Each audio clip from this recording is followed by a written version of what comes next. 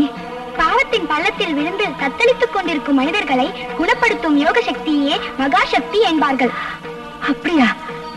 அப்படின்னா என் கணவனை காப்பாத்தணுங்கிறதுக்காக தண்ணியே அழிச்சிட்டு கிடக்கிற இந்த தியாக ஜீவனை நான் எப்படிமா காப்பாத்துவேன்? அந்த கவலை எனக்குத்தான், உனக்கு வேண்டாம். நான் வந்திருப்பதே அதற்காகத்தான். ஓம் துர்கா, ஓம் துர்கா, ஓம் துர்கா, ஓம் துர்கா, ஓம் துர்கா, ஓம் துர்கா.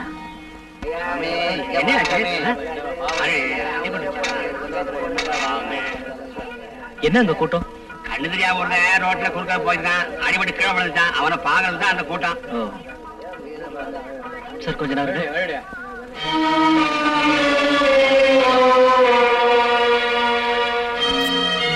ஏய் பத்து, யாரு?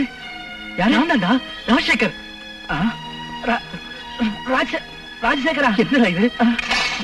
ராஜசேகர், ராஜசேகர், ராஜசேகர், பத்து, ராஜசேகர், என்னடா இது? என்ன ஆச்சு உனக்கு? நீ இப்படி இருப்பேன்னு நான் கனவுல கூட நினைச்சு பார்க்கலடா. என்ன ஆச்சு உன் கண்ணுக்கு?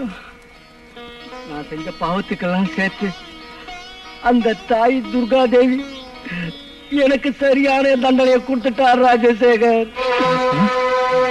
நான் உன்னை பார்க்கணும், உன்கிட்ட மன்னிப்பு கேட்கணும், நான் செஞ்ச பாவத்துக்கெல்லாம் தகுந்த பிராயச்சித்தம் செய்யணும்னுதான் இந்த தேவியோட சன்னிதானத்துல உனக்காக காத்துக்கிட்டு இருக்கேன்பா.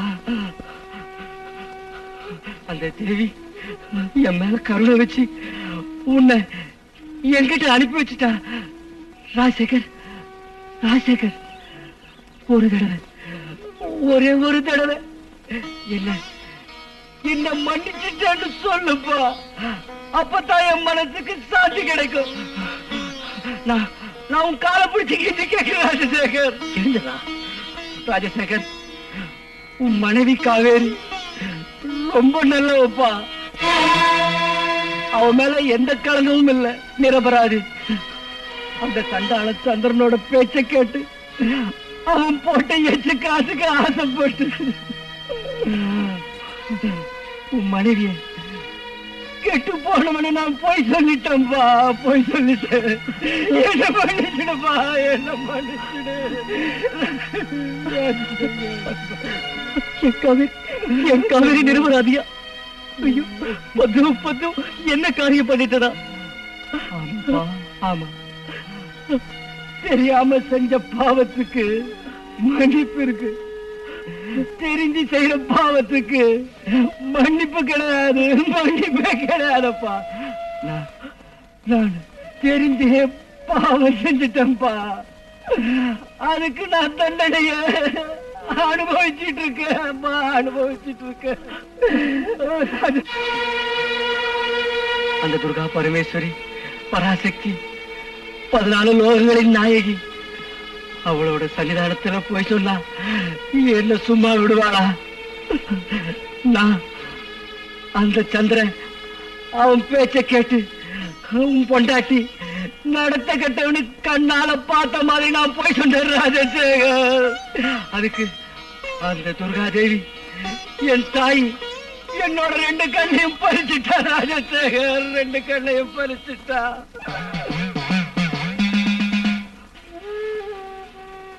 ராஜசேகர், ராஜசேகர், ஒரு பாவம் செய்யாத உன் மனைவி உன்னை விட்டு பிரிஞ்சு வாழறதுக்கு நான் காரணமாயிட்டேன். இனிமே நீங்க 2 பேரும் சேர்ந்து வாழுங்கிறதா என்னோட பிரார்த்தனை. ஆமா, ஒன்னாகணும். காவேரி நானும் ஒன்னாகணும். காவேரியை பிரிஞ்சு இனிமே என்னால இருக்க முடியாது.